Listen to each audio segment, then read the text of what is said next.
eu falo programação orientada a objetos, fica uma grande interrogação no ar. Que raios é isso? E será que todo mundo quer dizer a mesma coisa? Então, antes da gente avançar, vamos dar um passo para trás, só para a gente ter certeza que a gente está falando da mesma coisa. Para abordar esse tema, eu gosto de começar sobre os níveis de programação. E a gente tem o nível alto e o nível baixo. O baixo nível é aquele nível mais próximo do computador, mais próximo da realidade da máquina. É o nível dos bits e bytes, é o nível do controle de para onde o elétron passa. Já o alto nível é o nível do ser humano, é o nível como a gente funciona, é o nível que a gente trabalha.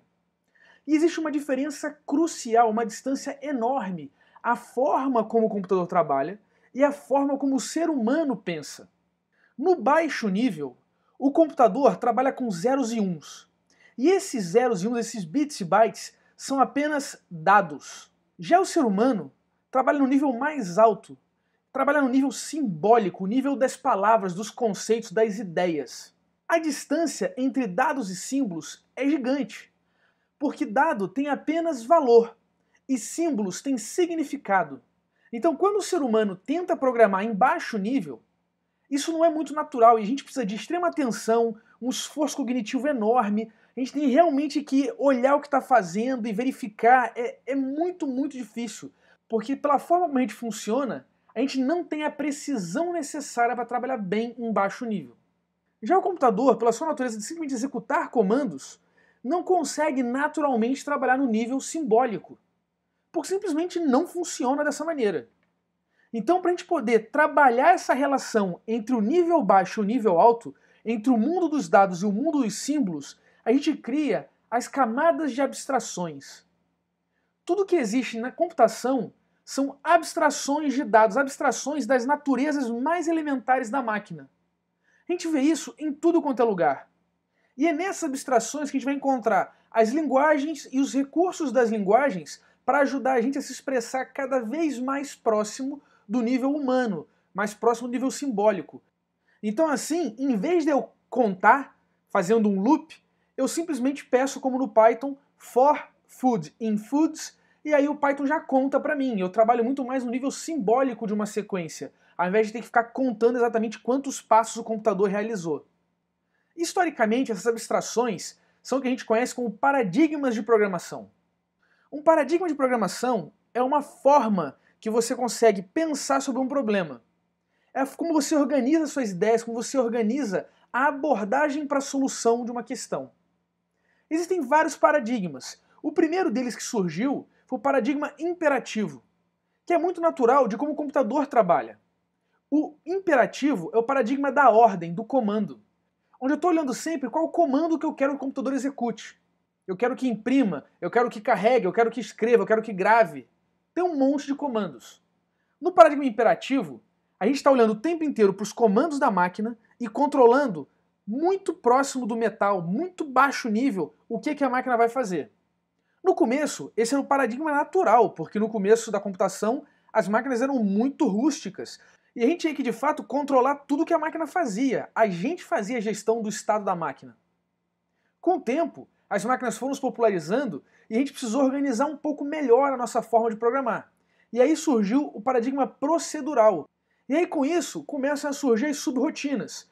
Então ao invés de eu ter um código só que faz um monte de coisa com um monte de repetições, eu passo a ter subrotinas que fazem coisas específicas e eu fico testando se uma condição que eu quero é verdadeira e se isso acontecer eu peço para o computador pular para aquela outra rotina. Então na origem do paradigma procedural você tem os ifs com um monte de goto, né? Então você tem vários trechinhos de código e você vai controlando a execução saltando de lugar em lugar para outros trechos de código.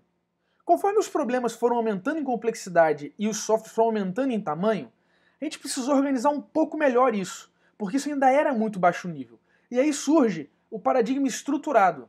No paradigma estruturado, a gente passa a usar mais estruturas auxiliares para organizar o nosso código. É nesse momento que surgem o while, que surge o for, que começam a surgir as estruturas de controle de fluxo. Linguagens como C, por exemplo, estão aqui nessa área no paradigma estruturado. É no paradigma estruturado que começam a surgir as variáveis locais das funções. E aí você começa a reduzir a quantidade de variáveis globais no seu sistema. Até aqui, os paradigmas estão evoluindo o paradigma imperativo. Mas a gente não tem só o imperativo, a gente tem, por exemplo, paradigmas declarativos, como é o caso do paradigma funcional, por exemplo, onde você evita controles de fluxo e você passa a tratar tudo como expressões e funções. Até aqui você veja que a gente está falando muito de código, comandos da máquina. No entanto, um programa ele é feito simultaneamente de comandos e de dados. E gerenciar os dados sempre foi um grande desafio. Conforme a complexidade dos programas foi crescendo, os dados foram se proliferando e a gente começava a precisar de formas melhores de lidar com os dados. E foi nesse momento que surgiu o paradigma orientado a objetos. A grande sacada da orientação a objetos é exatamente te dar uma estratégia para você organizar dados e código numa mesma entidade, numa mesma unidade de trabalho. Então, dessa maneira, em vez de eu simplesmente focar em código e trabalhar com dados como coleções acessórias que vão ser simplesmente manipuladas durante a execução, a orientação a objeto traz para junto o código e o seu respectivo dado, e vice-versa. E isso muda muito a forma como a gente passa a modelar os nossos softwares. Além desses paradigmas, existem muitos outros que não são tão populares, mas são importantes campos de pesquisa. Paradigma de programação não significa linguagem de programação. E com a evolução das linguagens, começou a se tornar comum que as linguagens trouxessem elementos de diversos paradigmas, criando o que a gente chama de multiparadigma.